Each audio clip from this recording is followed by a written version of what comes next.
You're listening to How to Fail at Almost Everything and Still Win Big, an Optimal Living interview with Scott Adams and Brian Johnson.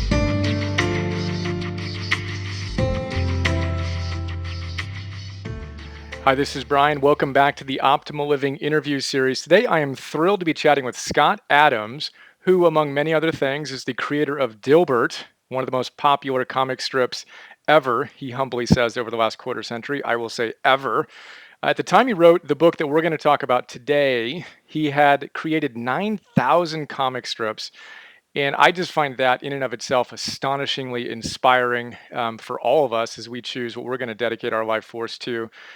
He also wrote a great book called How to Fail at Almost Everything and Still Win Big, subtitle, Kind of the Story of My Life. We were just chatting before about how that may not have been the best marketing title, but I think it's the absolute perfect title to describe your life. As you can imagine, the book is both hilarious and wise. It's packed with wisdom. I'm really excited to chat about some of my favorite big ideas. And Scott, I really appreciate you taking the time. Thanks for having me. I'm delighted. Well, let's start at the top. How to fail at almost everything and still win big. What was going through your mind when you decided that was the title? Well, I think it came after I did an accounting of my own successes and failures. And I made a list to see how many times I had tried stuff in the economic sort of business realm and failed. And I think I got 36 items on my list. There were legitimate business enterprises. Sometimes it was buying real estate high and selling it low, which very few people can do consistently, but I've managed to do that. And in each case, there's some strange timing involved that wasn't entirely something I could control. But likewise, the things that work are usually just lucky timing. So there's some magic in trying a lot of things, but my book takes it to another level beyond just if you try a lot of things, you might get lucky. Mm-hmm. Well, that's great. And you unpack many of those failures in a very playful way. And as a recovering perfectionist, it's very helpful to be consistently reminded of the fact that we are not going to achieve the great things we want to achieve in our life in one straight path up, that we're going to learn from the obstacles and the failures and all those good things. Yeah, one of the most interesting things about life and about capitalism is that really capitalism is this big failure machine. It's a whole bunch of people who are doing things that aren't quite working out the way they planned or the way they hoped. The business isn't going where they think. But in the meantime, everybody's getting paid and they're buying stuff and goosing the economy. So that it's sort of the miracle of capitalism. The failure is the primary energy that drives it. So as soon as you wrap your head around that, you start to understand what I call a system instead of a goal. A goal would be, I'm sure we'll talk about this a little more, but a goal would be a specific moonshot. In 5 years, I'm going to be doing this in this exact way. Whereas in the context of a system, that lots of things are going to go wrong. You're going to pivot 10 times. You're going to find another opportunity you weren't even looking for. A relative's going to offer you a great thing. So in the systems view, you're just trying to make yourself more valuable no matter what you're failing at. So the most important thing is picking projects that you can fail elegantly and come out with more contacts, more confidence, maybe more skill. Mm-hmm. That's great. That's exactly the first idea I wanted to explore, because you make such a great distinction between systems and goals. And I quote you saying that to put it bluntly, goals are for losers. So talk to us about, and you talk about the fact that, of course, as human beings, we're goal-oriented, et cetera. But can you talk to us about why it's so important to make a distinction between goals and systems? Yeah, first, let me say that goals are not useless. They're actually very useful in the narrow situation where your environment is constrained. There's not many variables. There's not much time. So, for example, if you enter a bowling contest, obviously you want to win the contest. It's a short term. It's constrained situation. A goal is fine there. But if you're looking at your career, you don't know what's going to happen. It's not the farmer's life 200 years ago where everything stays the same. Next year, who knows? We're going to have nano robots in our bloodstream, and all bets are off, right? Don't invent a new car part if there aren't going to be any cars. Everything's unpredictable now. So one of the problems with goals, if you have long-range goals in this complex environment, chances are it's not going to happen just the way you want. there might be something better that happens, but your specific goal might not happen. And that could be kind of discouraging because the entire time you're saying to yourself, man, I have this very specific goal and there's some other good things happening, but I'm trying to ignore them as hard as I can, even though they might be better things than my goal, because I'm focused. That's the whole point of a goal, right? You don't set a goal unless you're going to focus. So focus is the very thing which allows you to not see the other opportunities. I just realized that not see sounds like Nazi when you say it fast, but I don't know if that means anything.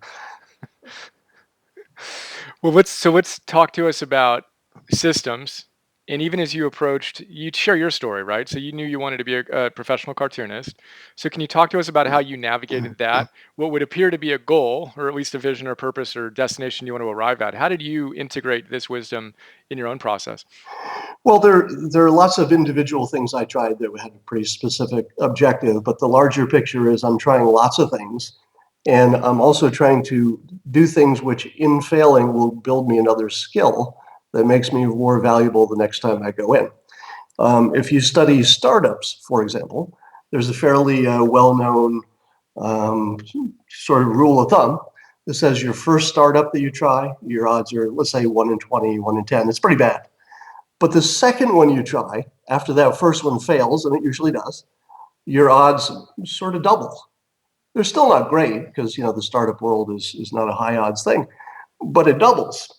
So that shows you the power of a little bit of experience and having made some connections. So in my case, I always knew that even during my corporate jobs that I was heading towards something entrepreneurial. I didn't know what that thing would be. Cartooning was one of dozens of things I tried. It just happened to be the one that caught on and the one that worked. So I followed it. But along the lines, I developed several skills that have the unique characteristic of not being that terribly special. For example, if anybody is familiar with Dilbert, they can probably confirm when I say that I'm not being modest when I say I'm not an artist, right? When I first submitted my cartoons for syndication many years ago, one of the editors said, helpfully, perhaps we could find you an actual artist to do the drawing for you. All right, so that's where my art talent was on day one. I never took a professional course to write, except for a business writing course. It was 2 days. Very useful, but only 2 days. And I know a little bit about business. I'm not Warren Buffett, but I knew enough to populate with my cartoon with topics that people would care about.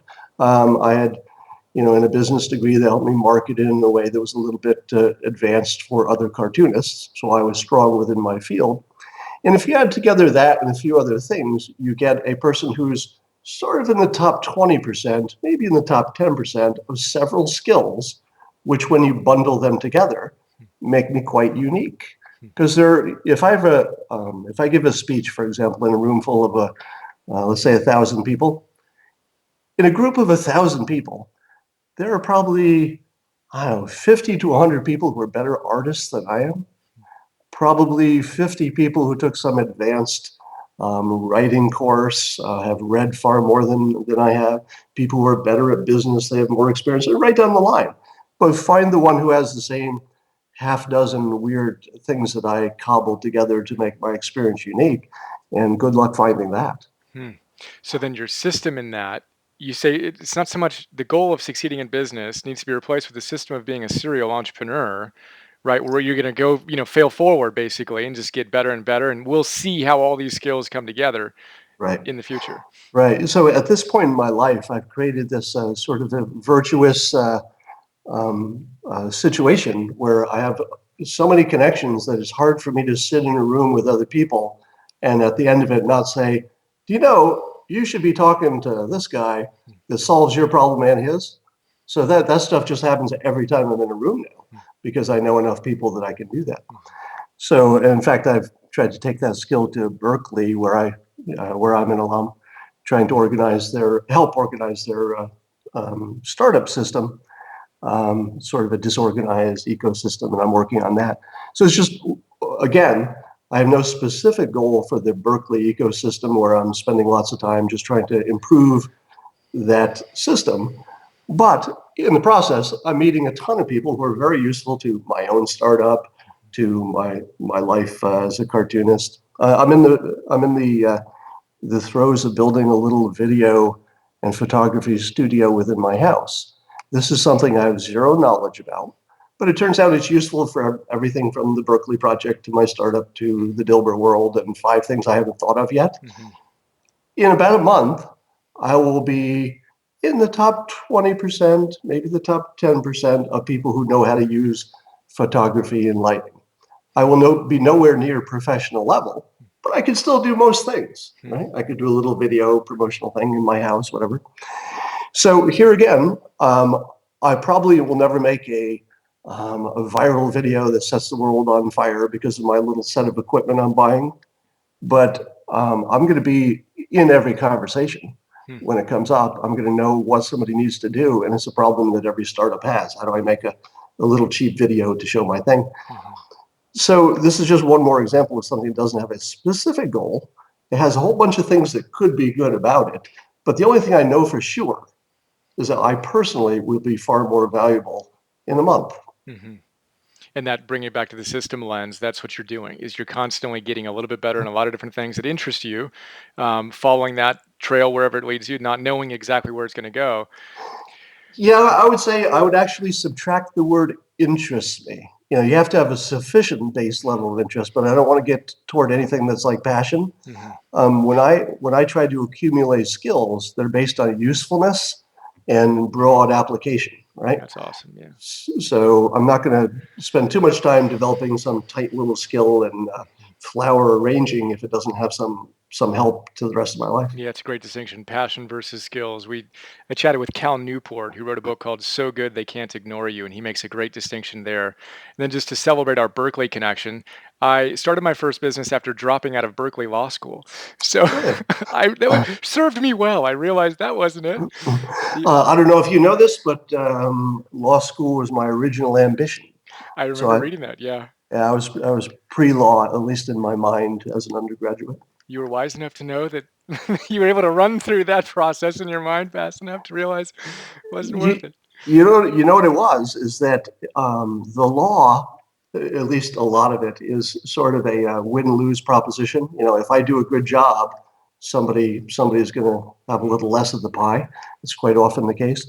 But with cartooning, nobody's really losing. Right? You could argue I'm taking somebody's space in the newspaper, but really, if anybody's good, they have all the space they need. Being good is the hard part.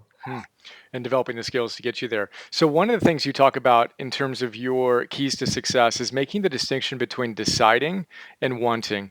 And you say that a lot of people want and wish for a lot of things, but there's a big difference between that and deciding. Can you unpack that for us?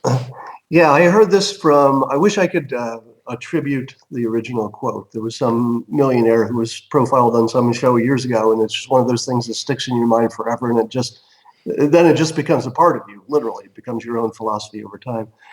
And that is that distinction that you mentioned between wanting something. I mean, we all want to be a billionaire. We want to be able to fly by flapping our arms. There's lots of things we want, right? But when you decide, you've said, I don't even care what it costs. I'm going to figure that out later. Does it cost me an arm? I've already decided. Goodbye, arm. Is it going to take me 10 years? I've already decided. Goodbye, 10 years. So I find in my life that there's this intense stubbornness that is a real asset. And it has a lot to do with whether you think you're trying to do something or if you've just decided to do it, right? And there aren't that many things in this world that if a adult human with education and willpower puts their complete 100% focus, I don't care what this costs, you can knock down a lot of doors like that. It's just the person who says, I'm going to knock real hard a couple times, but if that doesn't work out, let me back off. Now, I'm quick to point out, I'm a big proponent of quitting when it's time. And, there's a skill to know when that's the right time to quit. It's a whole other discussion. But certainly if you've decided and you want it, you can kind of force a lot of things to happen that you wouldn't imagine when you're at square one. Yeah, I love that. Was there a time in your cartooning career, professional career, where you made that decision and it moved from wish to decision? Yeah. So getting the big break in cartooning is a process where you submit your samples, usually through the mail in those days. I'm sure it's by email now. And if somebody gives you a contract, in this case, a big syndication company, it was United Media at the time. Now it's moved to Universal. You're thinking, woo, I've got this big break. What was your original question? I've completely forgotten the Yeah, so I was question. we were talking about deciding versus wishing, Oh, and I was just, yes. yeah. So my example was that once I got the contract, until then, it was just one of the things I was trying, right? It wasn't the thing I had dedicated my life to. But once I got the break, I made myself a promise. And the promise was this: I would never be able to say that I should have worked harder to get a better result. Like I wanted to simply take that off the table. So I made a decision, not so much that this was going to be the thing that would work, because who knows, right? It was simply the thing I said, there's one variable that I'm going to completely control for. Everything else I can't control for. But the variable of did I work hard enough, that's off the table now. I'm taking that off forever. I spent 10 years without a day off, working both my day job and Dilbert at nights and weekends and mornings. During that time, I got a book offer. So I was doing 3 jobs. I was working full time. I had a book I was writing, and I was doing Dilbert. And during those times, they were what I call my running years. And I had a small condo in Dublin, California. And in order to get all of that done, starting at 4 in the morning and finishing late at night, I had to run anytime I stood up. So if I was just going to get a glass of water or go to the bathroom, I actually ran. And I made no exception, and I did it for years. I ran in my house every time I went somewhere. And without that, I don't know if I could have done it. I mean, I was that close to redlining and, dropping dead or being buried by it all. But, that's the difference. I never once said to myself, hey, maybe I'll give this, this decision to work this hard a second thought. All right. Because it was a decision. It was no longer in play. Did that make a difference? I'm sure it did. That's amazing. And I love the way you frame it too. If that didn't guarantee the success, but you were going to have that commitment to the system side of it of, look, my systems are, I'm going to work as hard as I possibly can to make this have a chance at succeeding. And that was, again, the systems orientation. You weren't constantly saying, is this working the way I wanted it to? Is it working the way I wanted it to? It was, am I working the way I want to? Exactly. Am I doing the things that I'm going to feel right about when I look back at this? That's so awesome. And then it's funny too, because one of the things I want to chat about is exercise. And you playfully describe the fact that we are moist robots with superpowers if we know how to properly program the interface. Right. And you talk in depth about the importance of exercise and nutrition and rest. So I just imagined you running, where not only was that giving you the time, it was also giving you the vitality and the energy. Yeah, absolutely. To do it. Can you talk to us about what you've discovered on that front in terms of the moist robot and programming and all that good stuff? Yeah, first a little background. I'm a trained hypnotist. I learned hypnosis skills in my 20s. I thought maybe it'd be a career, but it turns out to be, yet another skill to layer on top of things. So that really formed the basis of my moist robot philosophy. And the moist robot really just says that your body is a mechanical thing like any other robot, in the sense that it is not immune from cause and effect. If you put the right food in it, you get a pretty predictable result. If you put the wrong food, you get another result. And that our mind is maybe a little bit of an illusion. Really, we're just kind of bouncing around. But within that context, you can still change things. And the things you can most easily change, the things you have a lot of control over, are your diet and your fitness. So within the realm of the moist robot philosophy, I described a way to approach diet and fitness, which, by the way, I don't recommend anybody use, because I'm not a doctor, and you shouldn't look at it that way, right? So in the book, when I talk about diet and exercise, it's in the context of explaining how a system works. Since everyone's different, your system should be different than mine, but you should know what a system is. All right, that's the important part. And the most important distinction is, I have a coworker, I'm a co-founder on my startup that I'm working on, who runs marathons, and he's been in Ironman and stuff like that. Everything that works for me doesn't work for him, and vice versa. There's no way his system and my system can ever be together, because running just hurts for me. All right, I just hate it. So here's the system I came up with. If you were to take all of the elements of fitness that are important, Imagine you went to the library and there's just books on books. Now, some of it's repetitive, because there aren't that, people talk about the same stuff a lot. But you can dig forever about what you should eat and when and what kinds of reps and light weights and heavy weights. And are you a man or a woman? Are you young or old? Do you have a health problem? There's a million things. But it turns out that there's one thing that just floats above all of the other things in the fitness realm. If you get the one thing right, everything else actually takes care of itself over time. And that was sort of my recognition with myself. And that one thing is that you do it every day, right? And when I say it, I mean you're active. And I don't overdefine that as, did I run 10 miles every day? But rather, sometimes it's cleaning the garage. Sometimes it's a long walk for the dog, because that's all you have in you. But what's important is that you're taking it from the realm of thinking about it every day. Do I exercise? How I exercise? And you try to move it as much as possible into the realm of habit. Move it into the brain that is no longer subject to your rational mind coming up with reasons why you shouldn't do it. So what I do is I simply do it every day at the same time. I'm going to do it. I'm actually in my exercise clothes. I'm going to do it right after we're done. And I've committed it to such a habit that at about 11 a.m. every day, my foot is tapping and my body is starting to vibrate. And if I go the extra step, which is a trick my hypnosis instructor taught me actually, and I put on my exercise clothing, especially the athletic footwear, my body just keys into this program that it's used to. It just says, oh, I know what that feeling is. That means we're getting ready to go exercise. And it just boosts the subroutine like any good computer. Now, if you don't believe that's true, the next time you absolutely don't feel like exercising, just put on your exercise clothes, give yourself permission to not exercise, and just walk around the house for a little while. Chances are, pretty high chance, probably an 80% chance, you're going to start saying to yourself, well, I got my clothes on. Might as well at least walk around the block. Might as well do something. And you'll find that once you've built the habit, you end up going to the gym, you hang around other people who are equally interested, you have conversations, you say, what did you try? You tried that thing. Over time, trial and error, you learn what works for you. Now, if you looked at my actual exercise routine at the gym, you would say, that doesn't look like what most people are supposed to be doing, and it isn't, right? It's just something that happened to work for me in particular. Now, your users are not going to see the video on this.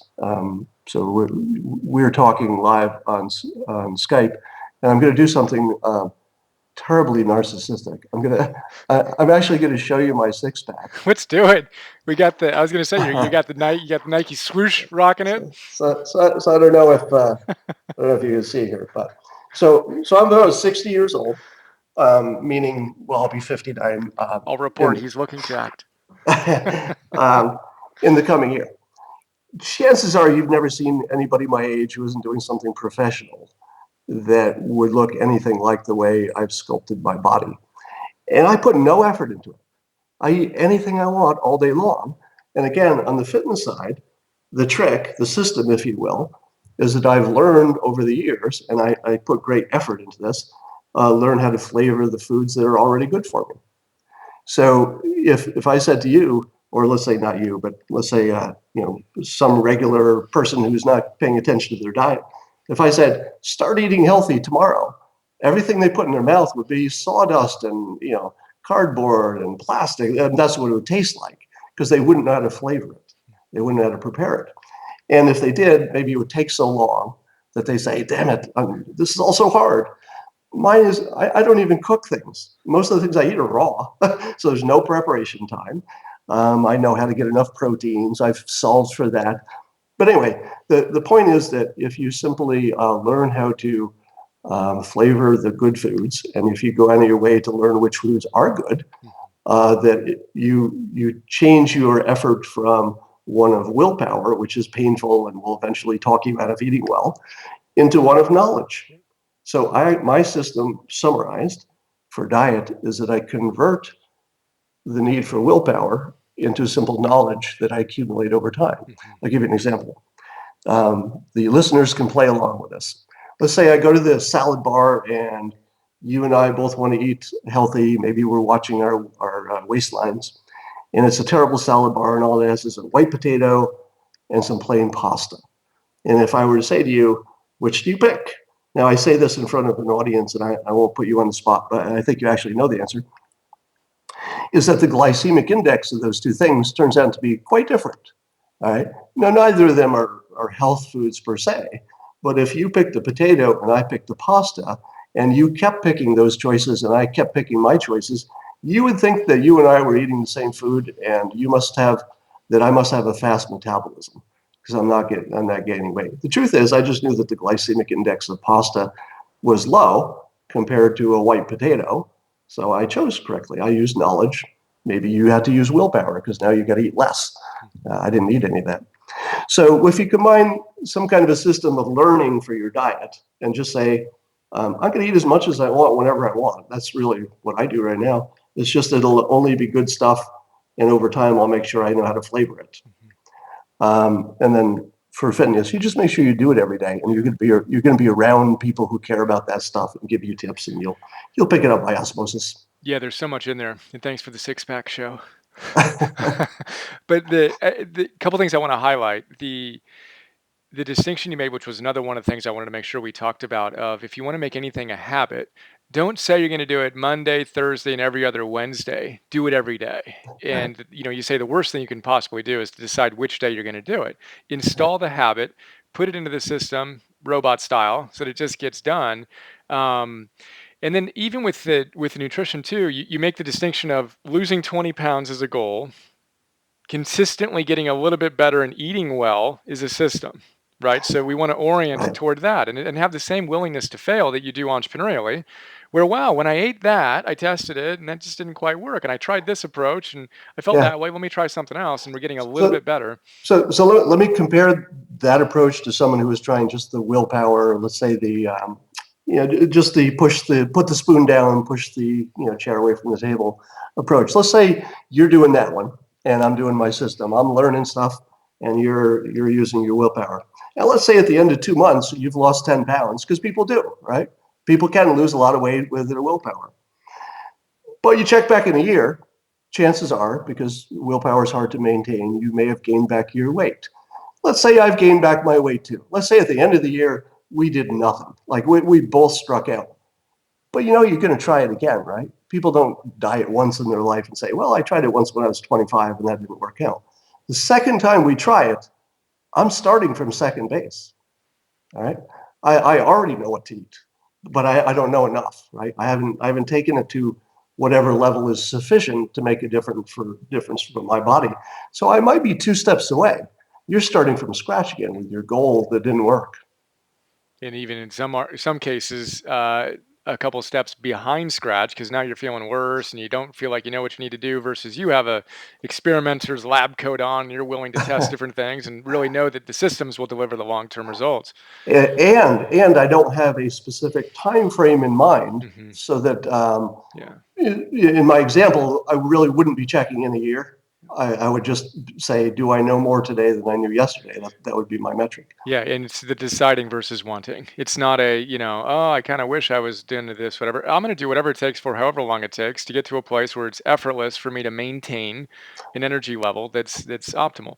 The book that I would recommend that people read is called Habit, Charles Duhigg.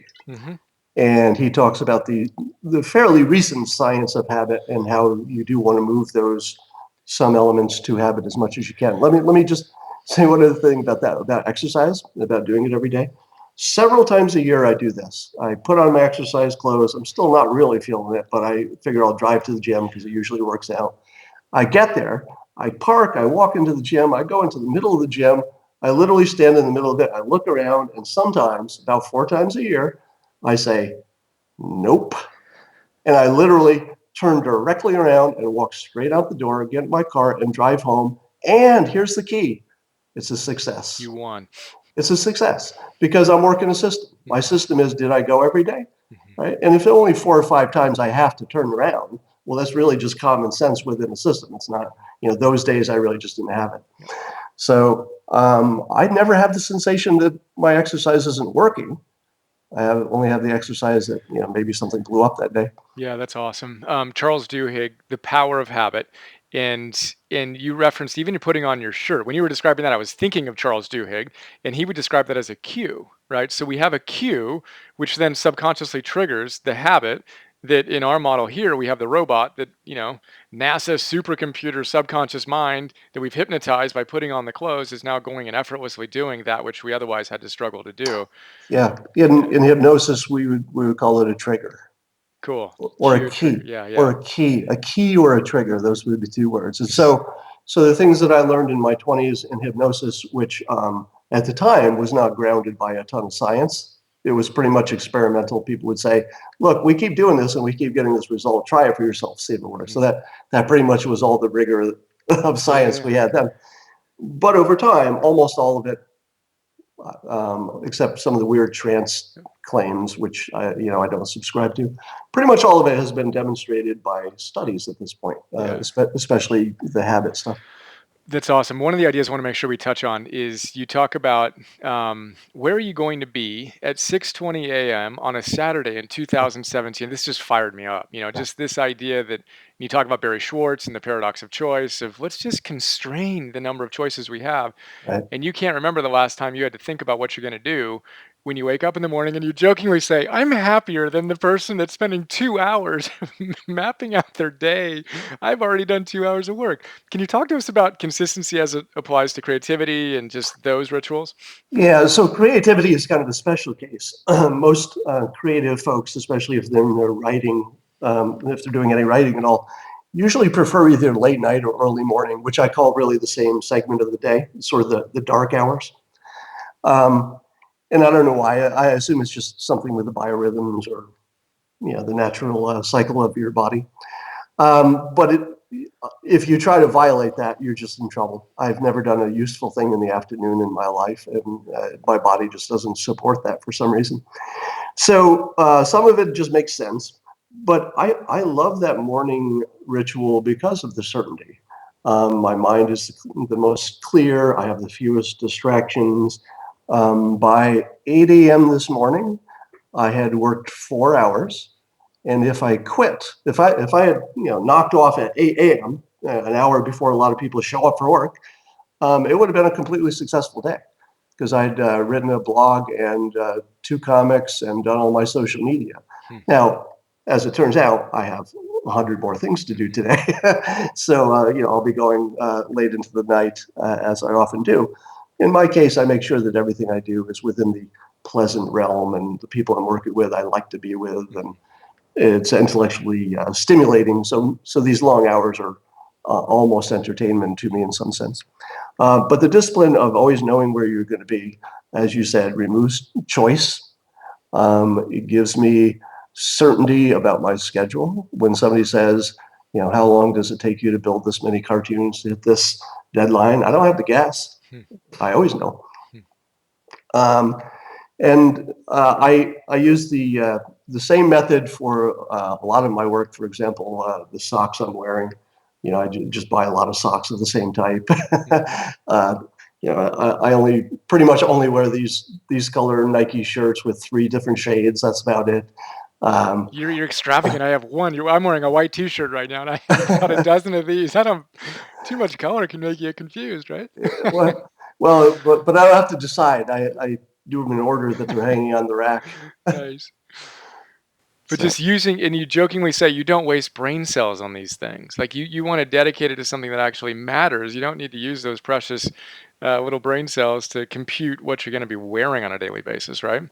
yeah, in my case, I'm sort of an extreme case in the sense that I've reached that point in my career and life and training and skill where the number of good ideas that have commercial value floating through my head is at an all-time high.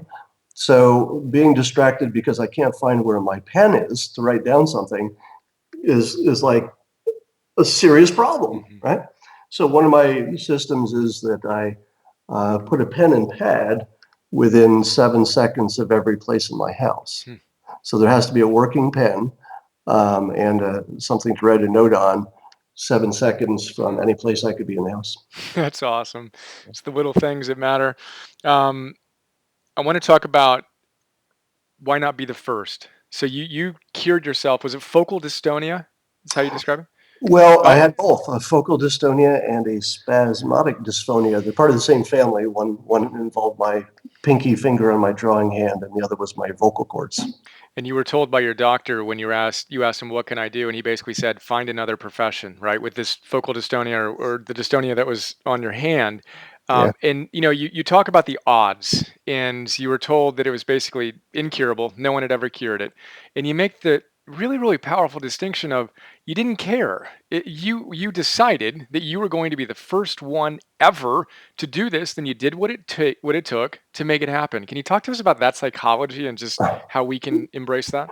Well, there's this fine line between optimism and insanity, right? So there's some things that you have a valid right to be optimistic about, and there's some things you really kind of don't have a right to be optimistic about because the world is not serving up those kinds of odds. But I had a strange life up to that point. Here I was, a famous cartoonist in probably one of the most competitive fields known to humanity. All right, how many brand new big cartoonists are launched every 10 years? It's, within 20 years, I was kind of the biggest one, right? So what are the odds of that? What are the odds that the first time I read a book, it would be a #1 bestseller? So, and those are just some examples, or other things in my personal life. And I'd use something called Affirmations for a while that made a number of very unlikely things happen in my life. And so my sense of what the odds were was completely skewed based on my experience. And it started to feel like maybe I didn't have bad odds for things. Maybe I was just terrible at estimating odds. And certainly that was true with everybody I observed who wasn't me. You know how you always imagine, well, I'm pretty good at estimating how things are going to go tomorrow, but those other people, they're picking the wrong politicians and the wrong policies. And what's wrong with all those other people? So if you're at least even a little bit aware of yourself, or even a little bit aware of the world, these other people are all pretty smart, and everybody's got different ideas about everything. So once you sort of release on your ability to predict, your release on your assumption that you really understand how the world is put together, it frees you, and it frees you for optimism, among other things. And so there's a lot that goes into the psychology of saying I'm going to be the first one who fixes a problem that nobody's ever fixed, right? But I had a track record, and I decided. And I was either going to, during that time, I also taught myself to draw left-handed because, again, I decided, right? You imagine how hard it is to teach yourself to draw left-handed, right? But I did, and some of the Dilbert comics that are published were drawn left-handed. It took longer, and I imagined it would take a long time to get it up to speed. Now, during that time, I actually became ambidextrous, just accidentally, because I offloaded things like the mouse hand, and I play tennis a little bit left-handed, and so that was an interesting experiment. But the psychology probably is a little bit of you can't bring yourself to imagine it. It's sort of an unimaginable bad news if a cartoonist is told that your hand will never work, at least just for drawing. It can work for everything else.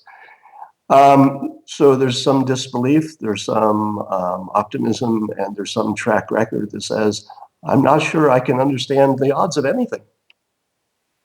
It's amazing. And Bernie Roth, who's up there at Stanford, one of the early design thinking guys, he talks about this too. He's like, look, if you're in that 1 or 2% that make it, then your odds of success are 100%. So this idea, the humility, right? The playful humility of we're not being idiots about this and thinking that we have a 100% success rate just because we think we can. We know we might not succeed, yet we're willing to dare to dream and to do what it takes to make it happen. And we'll see, and we'll focus on the systems and do the little things day in and day out with that track record belief, as you said, of, what, I've done some things that are pretty remarkable. Let me just go test this out. Can you share affirmations? You talked about, I think, a little bit in the book. I actually didn't highlight it, but you mentioned that. Do you still use affirmations? What would you coach people thinking about on that? So affirmations are the practice of, and I didn't invent this. This is a practice that's well known for decades, in which people simply write down a simple sentence that says what they want or what their goal is, right? So this would be a goal way of thinking usually. But to make it less goal, instead of saying I will get rich and make exactly $1 million by this date, you can say I'm becoming wealthier every day, or you can make it a more system-oriented general thing, or I'm developing a habit to go to the gym. So you can make it a system if you want. What I was doing was a friend had introduced me this idea, and it was this wacky idea that you just say what you want, and somehow if you did it over and over and you repeat it every day, 15 times a day, writing a little sentence of the form, I, Scott Adams, will, I don't know, succeed in some specific way. That somehow, if you did that, the universe would listen and open up and start delivering its riches in ways that would look like coincidences. I, of course, I'm more skeptic than skeptics. I mean, I'm so skeptic, I think skeptics are idiots because they're not open-minded enough. You're not skeptical about your skepticism, and that's a problem, right? So when I heard this, you can imagine what I thought, which is, stop talking to me. There's just noise coming out of your mouth. How do I make this stop? But she was a member of Mensa. She was literally a genius. She was persuasive. And I should tell you that she was a classmate in the hypnosis class at the time. So the fact that she was persuasive should not have been a surprise. We were literally learning how to be persuasive. So I said, okay, look, you made your argument. It's free. It doesn't cost me anything to write things down. I'll try it. I'll report back. I will show you that this is garbage. You don't have time in your half hour for the long version of the story, but I picked some extraordinarily unlikely things to try to affirm. There were things in my personal life. And when they happened, I did what she had already warned me would happen. I said to myself, it's probably not because I'm writing it down. It's because in one case, I guess I'm more handsome than I imagined. And, a person was attracted to me who was way out of my league. And yes, I was writing down that affirmation, but I probably just misunderstood how my game, I was probably a better catch than I thought. Or I was smarter than it, or I did something right? So I kept upping it and trying more and more different things. And the point I became convinced is when I had some inspirations about stocks to buy. And the first one was Chrysler stock when they were in the depths of bankruptcy, were trying to come out, when nobody thought it was a good idea. I got this weird thought that I should buy a bunch of it, and that was going to be my affirmations coming true. I didn't buy it, but it went on to become the biggest stock of that year when they turned around and climbed out of bankruptcy. I tried it again with the second stock. It became a story stock of the year. The odds of those two things happening, given that there's, let's say, 10,000 stocks you could pick. So I picked among, the best one, and then I think the second best one, soon after that, and of 10,000, without research. So, of course, if you're listening to this saying, yeah, people do that, right? There are coincidences. But by now I'd racked up a few coincidences. And so that's when I decided to affirm that I would take my GMATs and get a very specific score, which was the 94th percentile, and got exactly that percentile after taking all my practice tests and having taken the test before in a previous year and gotten no better than the 77th percentile. A gigantic change with just doing some practice tests, none of which were that high in practice. So it was after that experience, the last of a long series of these, not a long series, but half a dozen things that had come not just true, but exactly true. I mean, in ways that were just scary. And indeed, it seemed like the universe was serving up opportunities to me. So that's when I changed my affirmation to, I, Scott Adams, will be a famous cartoonist. And when that happened, and when I got a book deal, I changed it to, I, Scott Adams, will be a #1 best-selling New York Times author. And that happened as well. So now I had something like 8 experiences in a row. Some of them I could actually calculate the odds, right? So 2,000 people try to become a cartoonist every year. 5 of them get picked. Of the 5, 4 of them are out of business in 5 years, right? So 1 out of 2,000, right? And some of the other things had that quality that you could put some kind of a number on them. And if that's your experience, and by the way, my explanation for this is not magic. I should throw that in quickly. I don't believe that the universe really did serve up opportunities necessarily. What I do believe is that maybe my focus was better. Maybe I started noticing things because of that focus. There were opportunities I might have ignored. Maybe it allowed me to try harder. Maybe it was more of this deciding instead of wanting things. So I just pushed harder. Maybe it was my subconscious telling me that I do have the talent for these particular endeavors, but I don't realize it consciously. So it's allowing me to write these things 15 times a day, but interestingly, not allowing me to write other things that might not have worked. So maybe it's just a message from my subconscious and the way these things happen. So there are lots of explanations for it. None of them require magic. So by the time my hand function was lost to focal dystonia, and then years later when I lost my ability to speak to a rare disease, also incurable, it turns out was started part of the same family of problems. I just didn't see it that way. I just said, I'm going to be first. And especially with the voice problem, I said, I'm going to be first, but I'm not going to be done.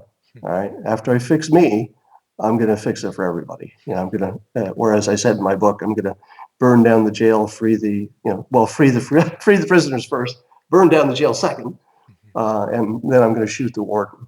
All right. So in that order. Now, eventually, I found the one doctor in the world who had developed a surgery that could fix this thing, and that's why you can hear me today. So I wasn't first, but the world generally didn't know that this was a curable problem. There was only one guy doing it in one place at UCLA, Dr. Gerald Burke. And now I'm helping bring that message to other people. So I like mentioning it in the book. I mentioned it here. People Magazine did a spread. I'm part of the organization that works on this problem, National Society of the NSDA. So this is the part where I'm freeing the prisoners and burning down the prison. And I don't think the surgery will work for everybody, but I'm going to keep pushing at it and until it's time to shoot the warden. Yeah, it's awesome. It's one of the things we reflected on briefly before we started our chat today is just, I both come from backgrounds where we didn't have a lot of people telling us what we could do. And you said in the book that that's exactly the sort of inequality that pisses me off and motivates me at the same time. So I feel that through your work in our chat and in your book and everything you're doing it's not just about us. Like, let's play for something bigger than ourselves and give back and use these opportunities to get stronger and to serve more profoundly. I appreciate you sharing all those stories. I'm curious, are you still using affirmations, or is that is that an active practice, or is that kind of slipped away? I'm embarrassed to say this, but my life is so good right now.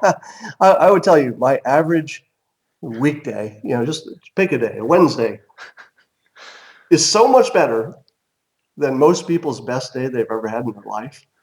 That and I'm in perfect health. I just don't have a problem in the world right now.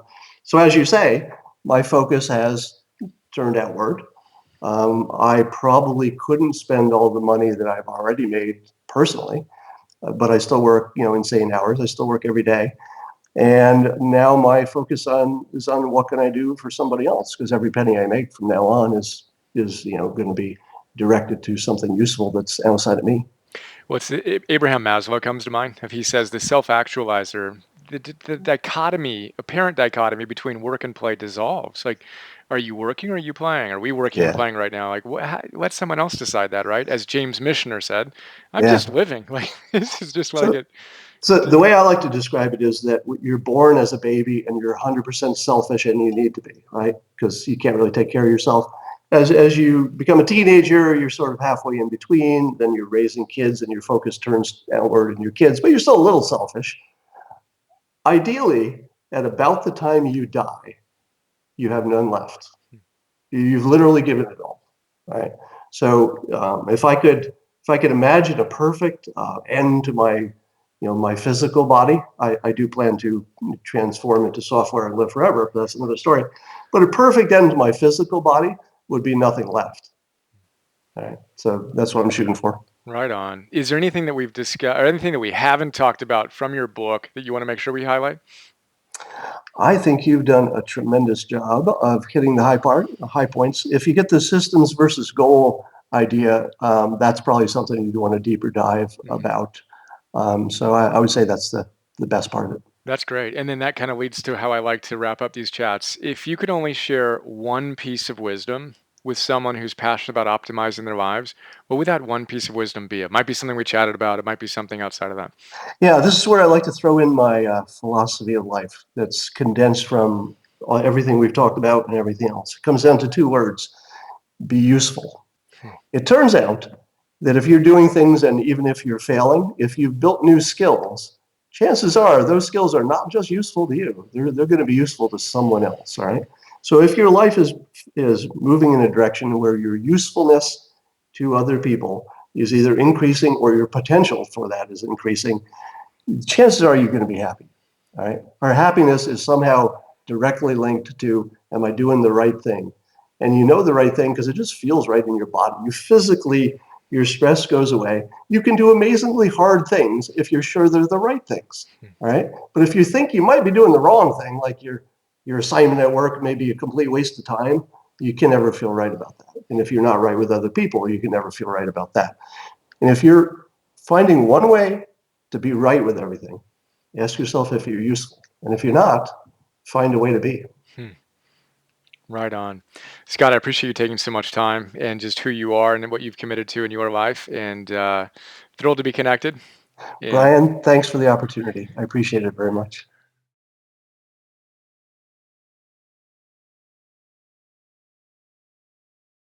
hi, this is Brian. A lot of people don't know all the stuff I do beyond these free videos I share on YouTube. So I thought I'd do a quick video to give you an overview of our membership program that you can get access to and get a ton of other stuff. So here's a quick look. $10 a month, join the Optimal Living membership program. You get instant access to 250 philosopher's notes on some of the best optimal living books out there. Old school classics, positive psychology, modern stuff, mindfulness, peak performance, purpose, neuroscience, wealth, etc. And what you may not know is that in addition to the PNTV episodes, I create PDFs on all of these great books. So 6-page PDFs. Let's take a look at one of them. Joseph Campbell.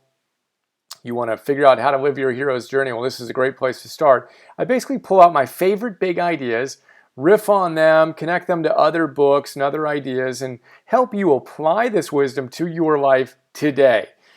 That's what the PDF looks like. Again, we have 250 of these on all these different great books. And then I record those PDFs as an MP3.